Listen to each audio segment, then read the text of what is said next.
Meus irmãos, que Deus os abençoe poderosamente. Fico muito contente de te receber aqui, só que esse vídeo é um pouco diferente. Esse vídeo, eu quero que você preste bem atenção. Eu estou trazendo o vídeo do pastor Lamartine Possela. Nós reconhecemos que um grande homem de Deus, um pastor com bastante sabedoria, ele traz os seus conteúdos em vários idiomas. É uma pessoa bem conceituada, centrada, obra de Deus, naquilo que ele faz para Deus. Preste bem atenção no que ele fala. Preste atenção no que o pastor Lamartine ele está falando. Pegue para a sua vida, porque eu ouvi, peguei para a minha vida. E eu tenho certeza, declaro para mim e para vocês, será bênção em nome de Jesus. E quero que você assista todo esse vídeo. Compartilhe com pessoas que você sabe que está desanimado, precisa ouvir esse vídeo. E até você. Depois deixe o seu comentário. E desde já, estenda minhas mãos e profetizo sobre a sua vida, que está chegando pela manhã, tarde, à noite, de madrugada. Isso que vem a luta, prova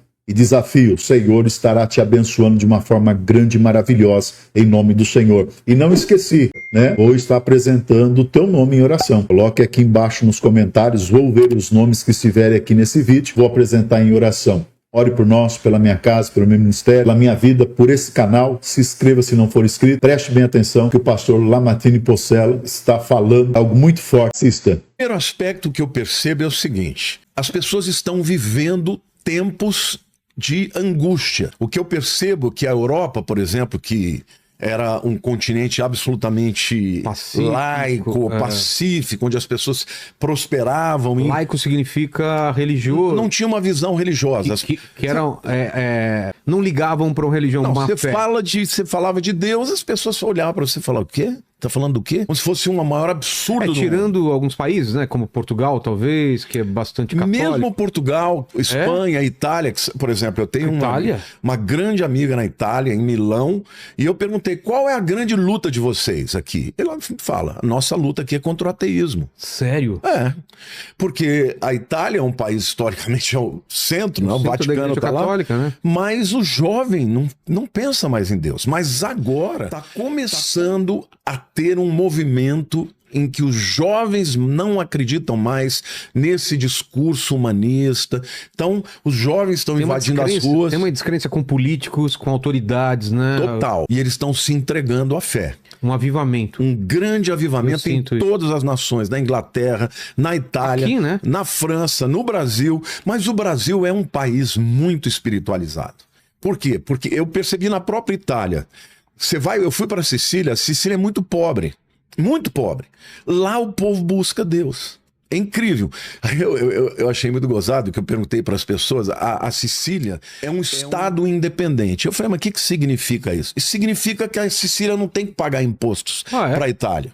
Ela recebe ajuda da Itália, mas ela não paga imposto para a Itália. Eu falei: mas e a máfia? A máfia continua mandando. Eu falei: como assim? Essas coisas que você vê nos filmes, se não pagar, eles entram e quebram tudo. Existe ainda. Existe. Falei: mas como é que eles sobrevivem? Eles têm que escolher se vão pagar a máfia ou vão pagar imposto. Eles pagam a máfia. Cara. Não paga imposto? Não. E a Itália deixa. Mas o povo lá busca Deus. Tem muito mais sede da espiritualidade do que na Itália continente, sobretudo no norte, que é muito mais rico. Você acha que tem uma relação entre sucesso econômico? Um país, quanto mais rico é, menos ele busca Deus, ele fica mais... É uma relação direta. É? Direta. Você países nórdicos, né? Países nórdicos, países que têm riqueza, países onde as pessoas não têm necessidades físicas, né? Previdência é boa, você fica doente, você vai no hospital, você é tratado de graça. São países também que tem muita... Você falar isso sem dar problema no YouTube aqui, mas pessoas acabam tirando a vida, né? Muito, né? Tem tudo... Tem educação, saúde, dinheiro e mesmo assim são infelizes, né? E você vê que no índice lá de felicidade eles estão lá em cima. Só que, ao mesmo tempo, no índice de suicídio eles também estão lá em cima. Não dá pra entender, né? Então, até dá pra entender. Porque, na verdade, os critérios que eles usam para entender que a pessoa é feliz é o fato dela ter tudo. Porque tem uma lacuna que não é preenchida com dinheiro, não é preenchida com entretenimento. Existe essa lacuna em todo mundo, que é espiritual. Que aquela centelha divina, né, que está dentro do coração das pessoas, que se elas não tiverem uma relação com Deus, simplesmente elas não são plenamente felizes. Agora, o que eu penso em relação ao futuro da humanidade? Eu penso que hoje nós estamos O que você está falando é um contexto atual. no contexto atual. E agora a gente vai falar do que tá para vir, o que pode ser. Não, eu queria ainda falar da questão individual. Individual, não como... Quando você enfrenta uma dificuldade, se você é alguém forte espiritualmente, você passa por ela. A diferença de um cristão que conhece a Deus, que tem fé, que tem convicção de que Deus é com ele passa pela tribulação, Sai mais forte. sai mais forte.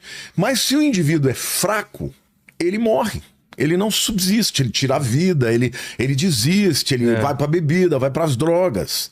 E o que eu vejo, Vilela, é que o mundo está debaixo de uma grande luta espiritual. Nós vamos falar isso mais especificamente para cima, mais para frente. Mas o que eu percebo é que, por exemplo, em países onde não existe liberdade, onde o evangelho é perseguido, as pessoas estão dispostas a morrer muitas vezes. Tem gente que fala que isso é mentira, mas existe muitos países onde tem perseguição. Que isso, né? eu sigo o pessoal das Portas Abertas. Recentemente foram mortos 200 cristãos. Onde? Na Nigéria, porque lá eles estão perseguindo. Recentemente eu recebi notícias de um pastor que foi morto com a sua família inteira no Irã. Por Causa da sua fé. só por causa da fé. Só por causa da fé. E Achei que a deram um gente tinha prazo passado. para ele negar, entendeu? Achei E ele que a não gente tinha negou. passado dessa fase na história, mas não passamos. Né? Não, na Síria existem muitas mulheres, mas muitas mulheres que perdem os seus maridos que eram cristãos e que ficam sozinhas. Eu faço parte de um grupo chamado GKPN, que é um grupo de pastores de grandes igrejas. Nós ajudamos essas mulheres na Síria. No Egito existe perseguição também. Então, a verdade é que nesses lugares onde o evangelho não é livre, os cristãos são fortes. Mas em países onde a liberdade para se pregar o evangelho existe, como o Brasil, por exemplo, a gente tem visto que Satanás está trazendo um outro evangelho. Você já ouviu falar da parábola do joio e do trigo? Sim. A parábola do joio e do trigo, eu vou contar para vocês. É dos tipos de terreno, essa daí ou não? Não, essa é do semeador. Ah, do semeador, né? A do joio e do trigo é o seguinte: o joio e o trigo eles são muito semelhantes. Você olha, você não sabe a diferença. Igualzinho. Joio é tipo de um... O joio, ele é uma praga que é colocada no meio do trigo. Qual é a diferença? Você só percebe o que é joio e o que é trigo na hora da colheita. Quando floresce. Quando nasce. Não, quando tá para colher mesmo. Por quê? Porque o trigo, ele fica muito pesado e o ramo ele dobra. E o joio não tem nada dentro do... Então ele permanece em pé. Então Jesus ele disse assim que enquanto os homens dormiam, veio o inimigo deles, semeou o joio no meio do trigo e retirou-se. E quando a erva cresceu e produziu fruto, apareceu também o joio. Jesus está dizendo que o falso evangelho que seria pregado, ele se pareceria com o verdadeiro evangelho. Só que a diferença é que ele não teria o fruto. E ele diz que é Satanás quem vem. O indivíduo era um fazendeiro, ele plantou a semente de trigo, mas no meio da noite veio o inimigo e plantou o joio junto. E eles começaram a crescer e Jesus diz, não dá para você tirar um... Ah lá, tá vendo? É bem parecido mesmo. Isso é... Só que ele pegou um trigo que já tá na fase de colher e o outro que tá verdinho. Porque o trigo, quando ele tá... Fica muito parecido? Ele fica verdinho também. O trigo, quando é plantado, é verde. Ele só fica assim quando ele tá para ser na colheita já. Então é praticamente impossível você arrancar o joio sem arrancar o trigo. O que Jesus está dizendo? Que é na colheita, é na vinda do Senhor que aquilo que era parecido, mas não era, vai ser separado daquilo que é de verdade. Agora, o que acontece quando você vê uma igreja cheia de joio? Você vê cristãos que parecem cristãos, que falam como cristãos. Que é pior do que o ateu, eu acho. Muito pior, porque ele engana os outros. Essa é a questão. Quando você vê um ateu combatendo a fé, é mais fácil, porque ele sabe. Você sabe que aquele camarada é um ateu. Mas quando ele se traveste de cristão, mas vem com um discurso fraco, ele forma homens fracos. E aonde eu quero chegar aqui? Nós estamos vivendo um tempo em que o evangelho, por um lado, está sendo pregado em todo o mundo, tá? E aqui eu comecei dizendo que mais uma vez eu tenho que te agradecer, toda vez eu tenho que agradecer, e não é puxação de saco, mas na verdade, gente, esse programa aqui tem me levado para muitos lugares. Na Itália, eu estava na Itália, preguei em italiano, pela primeira vez, fiz toda a turnê em italiano. Entendeu? Fala italiano? Parlo italiano benissimo. O Lene também. O Lene também fala alguma coisa italiano, Lene? Falou muito bem, mas va bene. Como é que você fala de palavra em italiano? O pior é que eu sei uns palavrão ainda. Não, é pastor. Parola. Lembra da música? É. Parola e palavras. Eu, nos lugares que eu ia, muita gente vinha me visitar e falar: eu não perco uma entrevista sua no Vilela. Falei, mas você entende? Eu passei a entender depois que eu comecei a ouvir italiano. Que doideira. Tô falando de italiano. Eu fui em igrejas que não tinham brasileiro. Tá chegando lá. Poxa, que E bom. Jesus falou, Vilela, que o evangelho seria pregado no mundo inteiro. Ele diz assim, Jesus fala, né? E será pregado esse evangelho do reino por todo mundo, para testemunha a todas as nações. Então virá o fim. Nós estamos vivendo um tempo em que o evangelho está sendo oferecido. Quando você traz, não só a mim, muitos outros padres e pastores que pregam a palavra, você está sendo um instrumento para levar, para que essa profecia se cumpra. E muito jovem assiste. Isso que é, Muito jovem. isso é muito legal. Então, o que acontece? O evangelho chega, mas chega também aquele evangelho falso, que é o joio. E esse evangelho falso, ele produz cristãos fracos, que se vier uma perseguição, esse povo não aguenta. Então, o que eu penso que está acontecendo do ponto de vista humano é que muitas vezes, até dentro das igrejas, as pessoas estão abdicando da Bíblia e procurando outras narrativas. Mas a pergunta que todo mundo deve estar se fazendo em casa é como eu diferencio o joio do trigo nessa parte de, É muito de simples. religião. A mensagem do evangelho é a mensagem da cruz. Jesus disse: quem quiser me seguir, tome as suas Tudo que for cruzes e diferente negue. disso. Você vê pessoas que não falam de cruz. É. Que não fala de sacrifício, que não fala de abrir mão, não fala de santificação. As pessoas falam do quê? Vem pro evangelho, que você vai ser rico, que você vai prosperar. Isso é mentira. Por quê? Porque uma teologia que só vale em alguns Eu lembro de lugares... Jesus falando isso daí, ó. Não, Jesus nunca falou sobre... Vem aqui que você vai ganhar um carrão. Não é? Não tinha carro, né? Vai Agora, ganhar você nunca ouviu pessoas vai ganhar um falando sobre jegue. isso? Não, É o contrário, né? quem quiser vir após mim, tome a sua cruz e negue-se. Então, o evangelho de Cristo é o evangelho de negar-se, é de morrer para poder viver. Jesus disse: se o grão de trigo caindo na terra não morrer, fica ele só. Ele estava falando em primeiro lugar dele mesmo que tinha que morrer. Mas nós devemos copiar o modelo de Jesus. Então, o cristianismo, ele traz bênçãos, a fé traz muitas bênçãos, mas traz embates. E pessoas que são fortes são pessoas que vão aprender a lidar com as lutas sem fugir, sem desistir. Não existe caminhada com Jesus sem luta, porque tem muita gente que fala: eu me converti e continuo tendo problema, eu continuo tendo dificuldade. Às vezes aumenta. Eles acham que é uma coisa mágica, né? Tipo, agora os problemas acabaram. Às vezes que eu fiquei afastado e quando eu voltei, aí é que as coisas complicam. Lógico. Porque você tá afastado, ninguém tá... Você já tá do outro lado. Ninguém tá preocupado contigo. É isso aí. O do problema é quando você tá voltando e tá trazendo mais gente. Aí Agora, tudo muda. Você sabe que a prova, ela vem pro indivíduo por duas razões.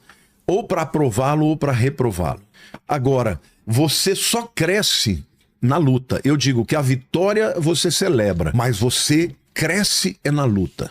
Por exemplo, você vai à academia, não vai? Vou. O que acontece quando você puxa ferro? Aí o músculo cresce. Por que ele cresce? Por causa da resistência, porque você tá forçando ele. Ele Você rasga. produz Rasga fibra. microfraturas e quando ela se reconstrói, ela fica mais forte. Isso. É assim na vida espiritual também. Não existe outra maneira de você crescer que não seja através de luta. E tem até aquele ditado, né, que tempos Tempos difíceis produzem homens fortes. É. Homens fortes geram tempos fáceis. Tempos fáceis geram pessoas homens fracos. fracos. É isso.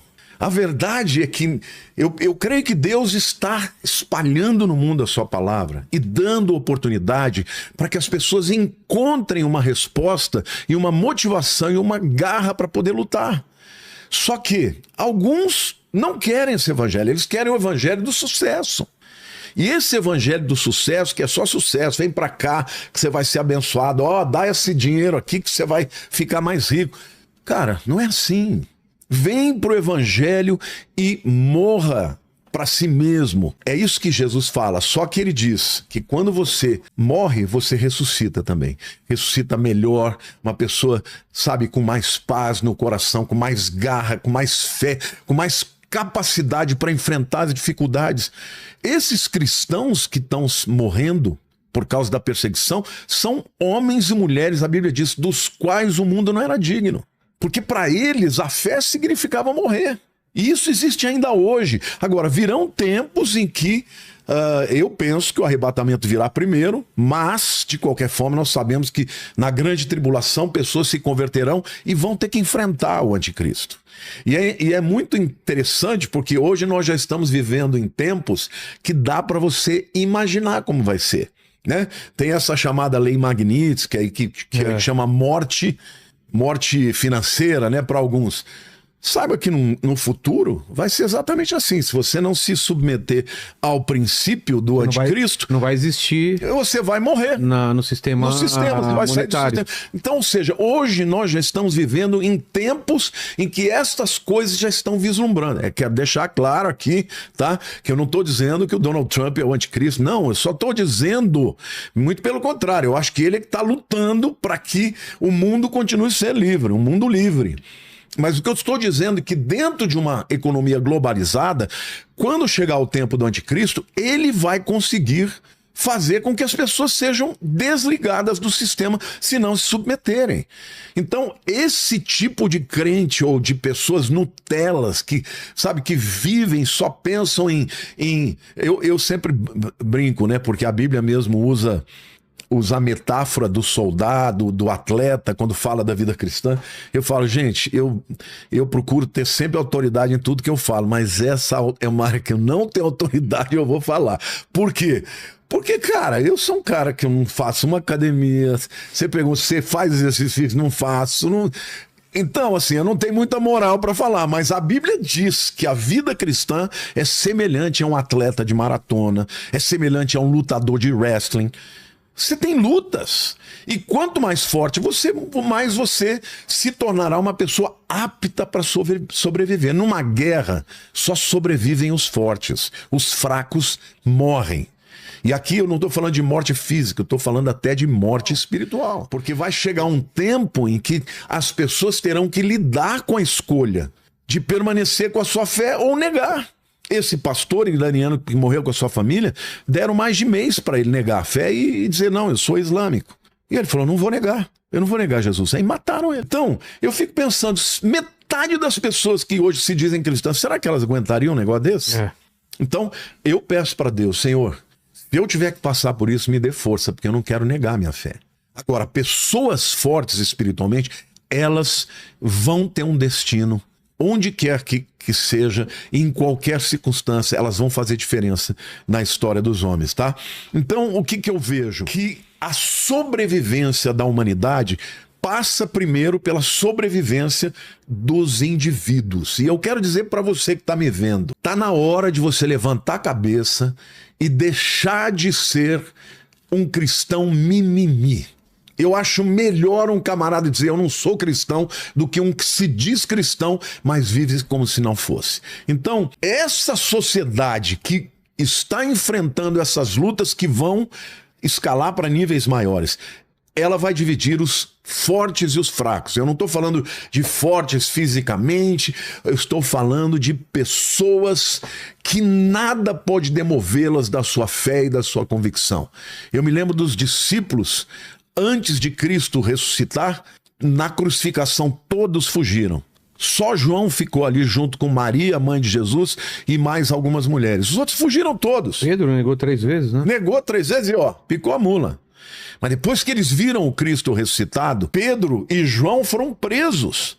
Aí os libertaram e disseram assim, olha, para de falar de Jesus. Aí ele falou, como posso deixar de falar das coisas que eu tenho visto e ouvido?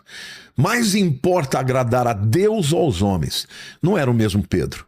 Aí era um grande líder, o primeiro líder que Deus levantou na igreja.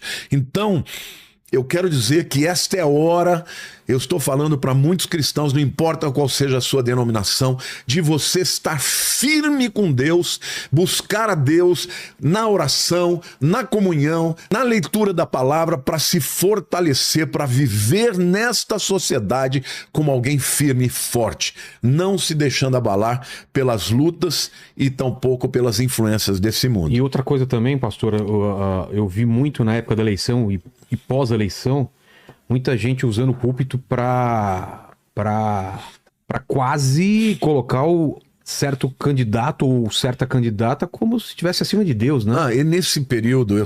eu sempre dizia o seguinte: só tem um Messias que salva. Exato, não e é tem Jesus. ninguém que está acima de Deus. Não, maldito o homem que confia no homem. Eu acho que nós temos que tomar posição, cada um. Vivemos numa nação que você pode escolher, Claro. quem você quer votar, mas nenhum pode ser a tua esperança. E um ganhar, o outro ganhar, não muda nada Não na nossa muda fé, nada. na nossa caminhada, nada. É isso que eu penso. A Tem igreja. o sentimento de que, se não for tal pessoa, a gente tá perdido, porque não tem nada a ver uma coisa com outra, né? É interessante porque a igreja primitiva, ela se levantou no meio do Império Romano.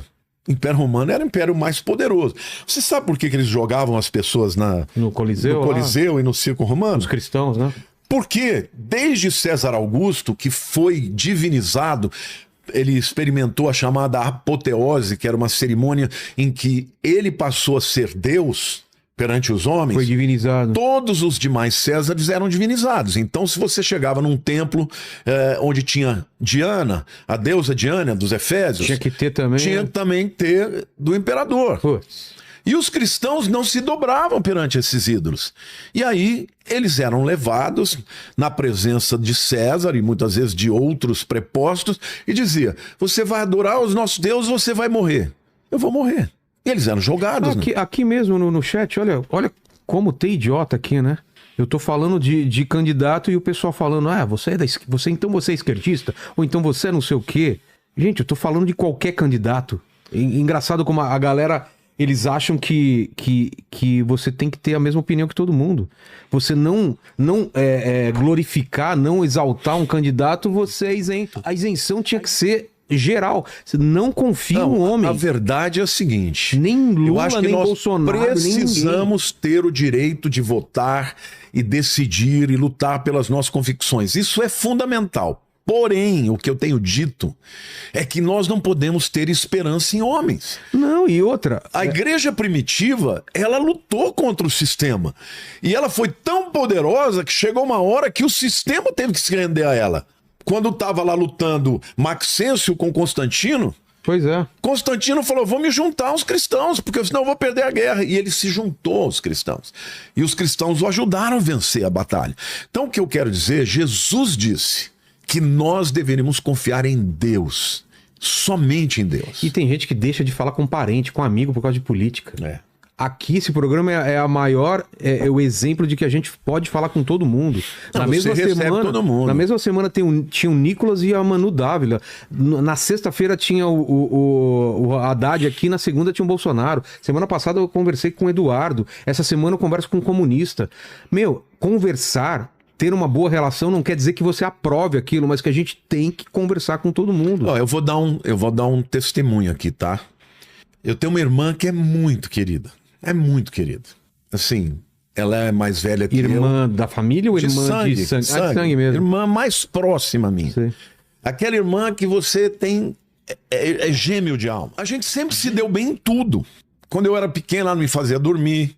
Quando eu cresci, virei adolescente, ela entendia todos os meus dilemas. Irmã mais próxima. Ela canta, eu toco, a gente sempre...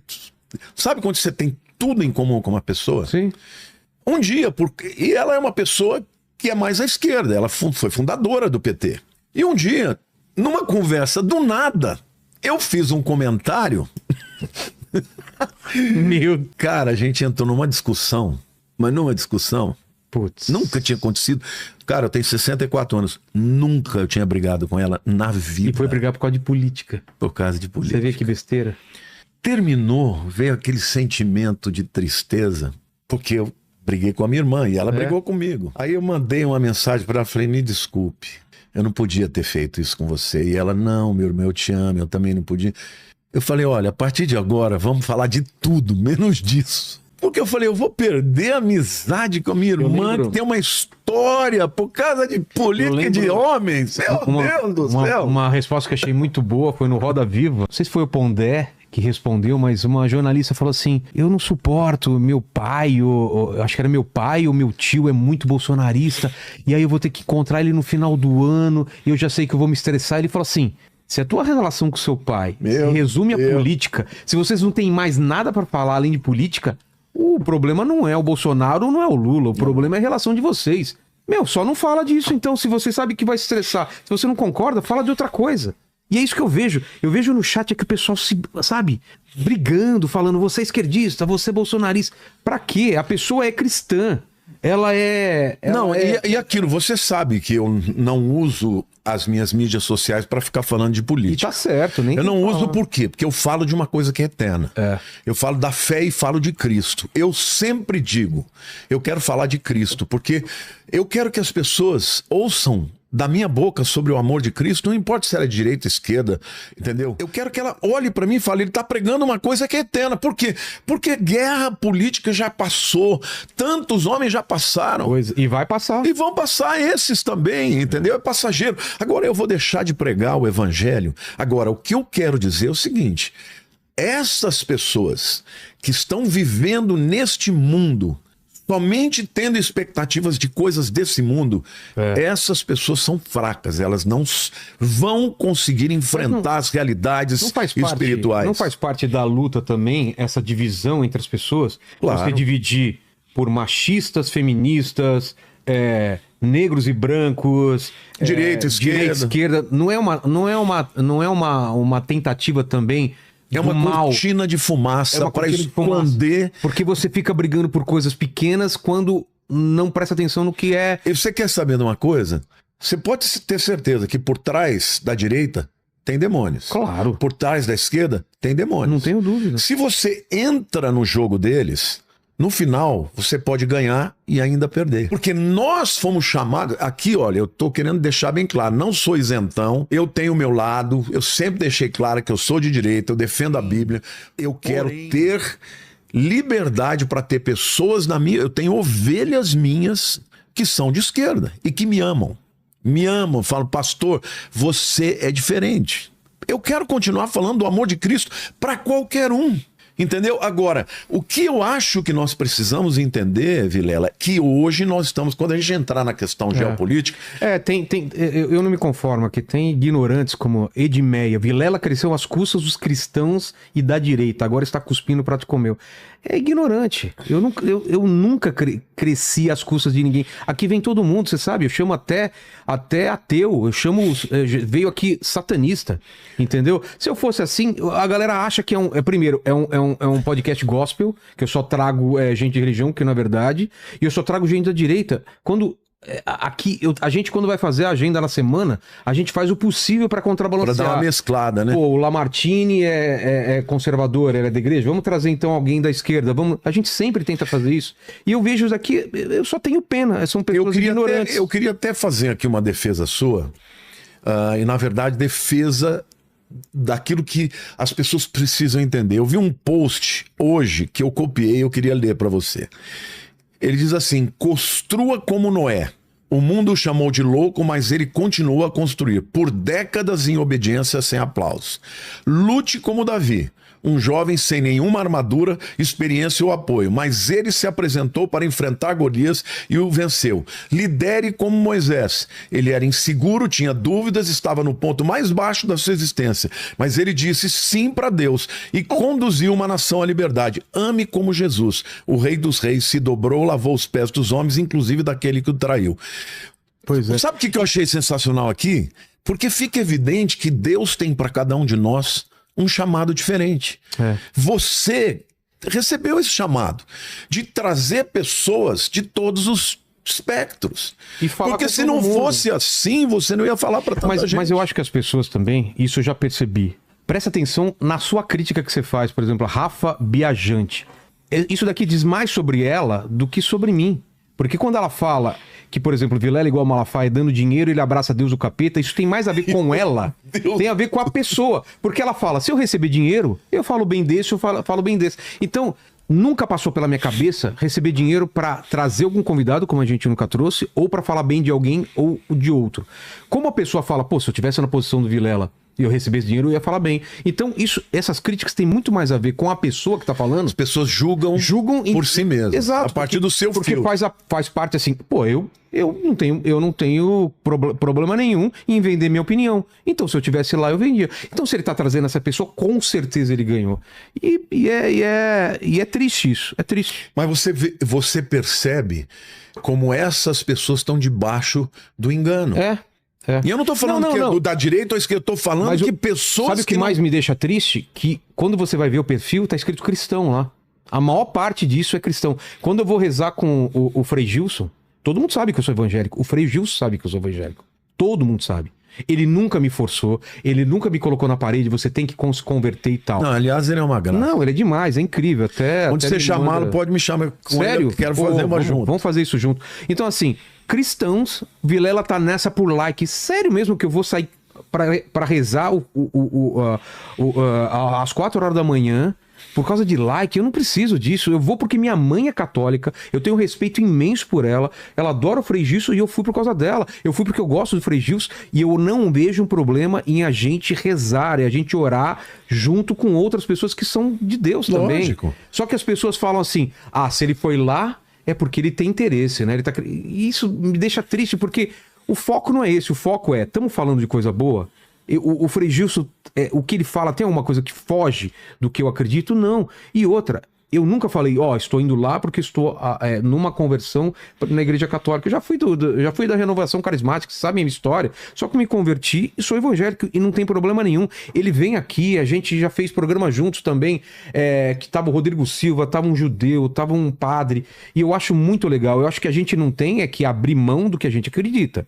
Entendeu? Eu não vou dizer que eu concordo tudo que acontece na Igreja Católica, entendeu? Mas também não concordo com tudo que acontece no Evangelho. Na evangélica eu tenho muitas restrições também. Então claro, a verdade é o seguinte, meus queridos, deixa eu dizer uma coisa pra vocês. Eu sou corintiano também. Muita gente deve falar, pô, Vilela ainda é corintiano. Queria dizer pra você uma coisa. Nós estamos vivendo, é isso que eu queria dizer para todo mundo, nós estamos vivendo no melhor período da história da humanidade. Amém. Porque hoje você pode falar aqui e a tua palavra ir para o mundo inteiro.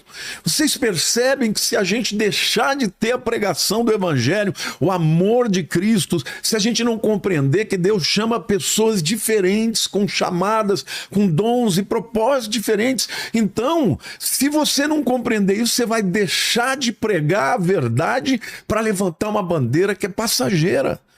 Então, o que eu decidi, essa experiência que eu tive, né, com a minha irmã tão amada, entendeu? Foi para me abrir os olhos, para eu não entrar numa coisa dessa. Falei, meu Deus, eu já briguei com a minha mãe por causa de religião. Eu vou colocar em risco o meu amor tão verdadeiro pela minha irmã, que também sempre me amou, porque ela pensou diferente de mim na questão política. Então, é óbvio que eu tenho posicionamento, mas na minha igreja, eu não vou lá falar que tem que votar em A e B. Na minha igreja eu prego Jesus. Se alguém quiser saber a minha opinião, vem perguntar. Mas lá na hora eu não vou ficar falando em quem. Por quê? Porque eu não posso deixar que o evangelho seja substituído por qualquer outra narrativa. Porque isso forma pessoas fracas, que não sejam fortes espiritualmente e nem sejam alimentadas pela palavra de Deus. E você não acha também, Lamartine, que mais do que você falar em Deus, mais do que você ler o evangelho ou ir na igreja, o exemplo não é mais forte? Então, qual é o exemplo de uma pessoa que fica o dia inteiro apontando para os outros? Você não é cristão de verdade, hein? Você não sei o quê. Eu vejo isso na rede social. Cara, o pessoal criticando gente convertido novo. Isso é roupa de ir na igreja? Isso é gente... Às vezes a pessoa tá começando na igreja, deixa ela. Vai ter gente que vai aconselhar. Você colocando o dedo na cara dessas pessoas, você só vai afastar essas pessoas. Né? Dá uma tristeza. É isso. Aquilo que eu falei aqui, esse post, né? A gente tem que compreender que existem chamados diferentes. E estágios diferentes. Né? Estágios diferentes, mas o amor tem que permear tudo. E a Bíblia tem que ser a regra de fé e prática. Eu prego a Bíblia, eu acredito na Bíblia. Para mim, a Bíblia é a palavra de Deus. Então, se alguma coisa difere da Bíblia, eu creio na Bíblia e discordo daquilo. Na dúvida... Não, eu fico com a Fica Bíblia. com a Bíblia. Agora, eu não posso exigir que as pessoas estejam no mesmo estágio que eu. Cada um tem o seu tempo. Não, cada um tem sua história também. A gente não sabe a luta que a pessoa tá passando. Uma coisa que eu aprendi aqui nesse programa é que eu tinha muito julgamento por algumas pessoas. Eu fiz questão de trazê-las aqui e falar assim, ó, eu não vou com a cara dessa pessoa, mas eu quero trazer no programa que eu quero escutar a história dela. E durante 2, 3 horas, aquela pessoa me trouxe situações que eu me coloquei na posição dela. Pô, eu passei por isso. Agora entendo porque aquela vez ela deu aquela declaração. Pô, e agora entendo porque que... Sabe, e aí você começa a entender que tá todo mundo passando por dificuldade. Eu agora tô passando esses dias com a doença da minha mãe, com a doença do meu pai. E aí... alguém me encontra um dia no shopping e fala, pô, você tava com cabeça baixa, porque, pô, você é tão bem-humorado, pô, às vezes você tem um dia ruim, às vezes você tem um dia bom. A gente não pode julgar as pessoas, né? E a luta, ela muitas vezes nos abate. Né? A diferença de quem tem uma relação com Deus é que você pode estar abatido, mas não destruído. Pois é. O apóstolo Paulo fala, abatido, porém não destruído. Por quê? Porque Deus é conosco. Então... O que eu quero dizer para todos vocês aqui, se fiem em Jesus, na sua palavra, se fortaleçam nele. Nós devemos entender que nós temos que ser luz do mundo e sal da terra. É mais do que brigar. Então eu vou fazer uma pergunta que abrange tudo isso que a gente está falando. Como eu posso saber, eu e todo mundo que está assistindo isso, eu estou buscando a Deus, eu estou tentando fazer o meu melhor, e vez ou outra eu erro, ou eu brigo com a mulher, ou eu deixo de dar atenção pro meu filho. Como que eu faço para continuar melhorando cada vez mais, sabendo que eu sou falho e que eu vou errar sempre? Porque dá uma sensação, às vezes, também de, pô, eu errei aqui. Não é só pedir desculpa. Tem aquela sensação, por que eu caí de novo no mesmo erro? Por que eu briguei no trânsito, sendo que eu sei que eu não posso me estressar no trânsito? Por que eu errei de novo e não fiz tal coisa? Como que é? Por que a gente... Qual que é o trecho da Bíblia que fala o bem que eu... É o Paulo, Romanos capítulo 7. O querer fazer o bem está em mim, mas não o efetuá-lo. Então... Porque quando eu quero fazer o bem, eu não faço. O mal que eu não quero, esse eu faço. Miserável homem que sou, quem me livrará do corpo dessa morte? Graças a Deus por Jesus Cristo. A gente sabe o que é essa guerra entre carne e espírito vai durar enquanto houver vida. Só que quanto mais você busca Deus, você começa a vencer. Eu sou um cara italiano. Você me contou, seu passado, sanguíneo. Você era um cara de briga. Não, até hoje. Não consigo te imaginar bravo. Do nada eu posso sair no trânsito, por exemplo. Eu também, eu tenho que me controlar. Já faz uns 20 anos, né, que eu não faço mais nada disso, até porque eu tô mais velho, eu vou apanhar. Mas eu saía, chutava a porta. A minha filha hoje tem 38 anos, ela fala, pai, até hoje eu tenho trauma de trânsito de ver você sair. Eu já era pastor. Sério? Só que eu não era aquele santarrão. Eu chegava e contava na frente do púlpito. A última vez que aconteceu, eu estava com um amigo, discípulo, o Mário. Um beijão pro Mário, até fez uma operação do coração agora. Eu tinha ido almoçar no shopping Vila Lobos com ele. E eu vindo, contando as bênçãos e tal. Eu devo ter feito alguma barbeiragem que o cara passou e mostrou o dedo do meio. Aí já sobe o sangue. A hora que parou no farol, eu abaixei o vidro, olhei pro cara e falei, sai daí que eu vou te matar, seu desgraçado. Só que entre ele e eu, tinha o Mário olhando pra mim com um olho desse tamanho. Naquela hora o Espírito Santo falou, bonito, hein? Que belo testemunho de um pastor. Aí eu falei, Mário, me perdoe. Nunca mais aconteceu. Aí eu falei pra Deus, vou fazer um voto, nunca mais eu vou brigar no trânsito. Naquela semana... Eu nunca vi tanta gente querendo arrumar briga comigo. Foi sendo testado. Não, teve um camarada, eu devia ter uns 50 anos na época, tinha um camarada de uns 75 anos, me chamando pro pau. Aí eu dei risada, eu falei, ô senhorzinho, não, agora não, eu tô vendo que é o diabo que tá querendo me levar a cair nisso.